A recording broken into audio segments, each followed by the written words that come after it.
Bismillah ar-Rahman ar-Rahim. Assalamu alaikum wa rahmatullahi wa barakatuhu. Welcome to another session of this course on Islamic inheritance law. In this session, we shall be looking at the subject of Quranic heirs in detail. Let's start off with text from the Sirajiyya.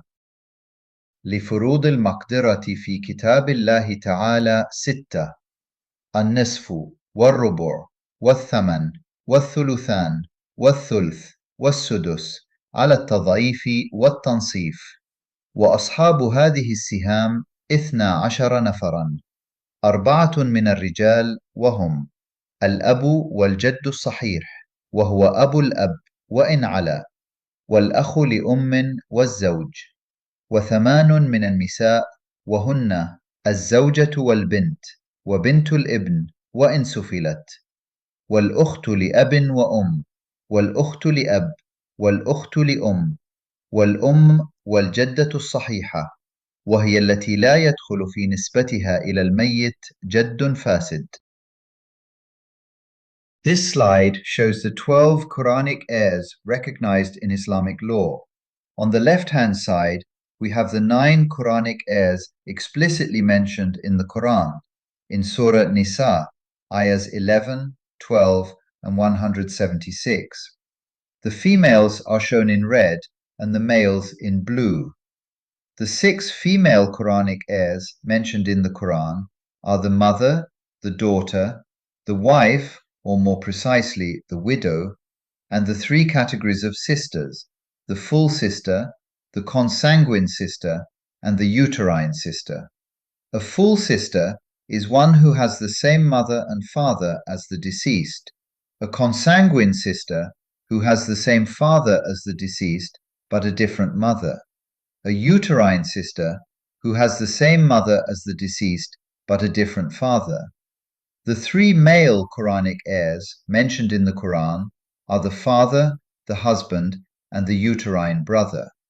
On the right-hand side, we have the 3 relatives recognized as Quranic heirs by Muslim jurists through the principle of Qiyas, meaning analogy. Again, the females are shown in red and the male in blue. These are the true grandmother, agnatic granddaughter, and the true grandfather. This slide shows female Quranic heirs in a family tree diagram. These 6 female Quranic heirs mentioned in the Quran are highlighted with a red circle. So you can see the mother, the daughter, the wife, the full sister, the consanguine sister, and the uterine sister. Also, we have the true grandmother, which includes the mother's mother, the mother's mother-mother, the father's mother, and the paternal grandfather's mother. We also have the agnatic granddaughter, which includes the son's daughter, the son's son's daughter, and so on, however distant. This slide shows the 3 male Quranic heirs on a family tree diagram.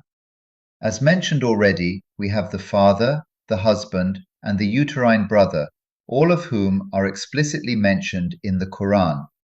The true grandfather is also considered as a Quranic heir by the principle of Qiyas, analogy.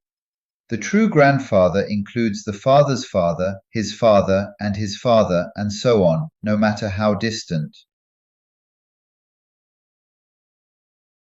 This slide shows just 3 Quranic heirs added by analogy by the Muslim jurists. As mentioned already, they are encircled and are the true grandfather, the true grandmother, and the agnatic granddaughter. We shall discuss the inheritance of each one of these heirs in detail later in the course. This slide summarizes the quantum fractional share entitlement of each Quranic heir. The 6 fractional shares mentioned in the Quran are 1/2, 1/4, 1/8, 1/3, 2/3, and 1/6. Simply put, 1/3 and 1/4 doubled and halved. You can see that a 1/2 share is assigned to the husband, the daughter, the agnatic granddaughter, the full sister, and the consanguine sister. A quarter share is assigned to the husband and the wife or wives. An eighth share is assigned to the wife or wives. A 1/3 share is assigned to the mother and to 2 or more uterine siblings. A 2/3 share is assigned to 2 or more daughters, to 2 or more agnatic granddaughters, to 2 or more full sisters, and to 2 or more consanguine sisters. A 1/6 share is assigned to the father, the true grandfather in the absence of the father, the mother, the true grandmothers in the absence of the mother, to an agnatic granddaughter, to a consanguine sister, to a uterine brother, and to a uterine sister.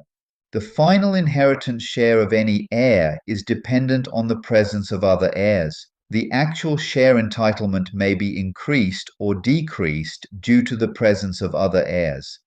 This slide shows that some Quranic heirs are never totally excluded from inheriting, unless there is a legal impediment preventing inheritance. Some Quranic heirs can be totally excluded from inheriting by the presence of other heirs, while others can be partially excluded, meaning their share entitlement is reduced due to the presence of other heirs. We shall discuss these rules later on in the course. This slide summarizes the full share assigned to each Quranic heir, the reduced Quranic share, and the causes of the reduction.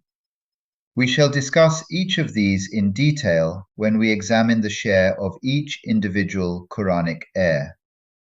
Briefly, the 1/2 share assigned to the husband is reduced to 1/4 by the presence of a child or an agnatic grandchild, however low soever.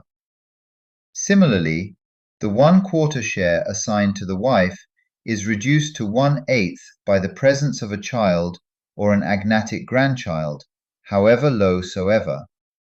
The mother's share of 1/3 is reduced to 1/6 by the presence of a child or an agnatic grandchild, however low soever, or by the presence of 2 or more uterine siblings. In a similar manner, the Quranic shares assigned to the agnatic granddaughter or agnatic daughters, as well as the agnatic sister or agnatic sisters, can also be reduced. We shall discuss the details later when we reach the relevant session of the course. This brings us to the end of this session. Inshallah, see you in the next one.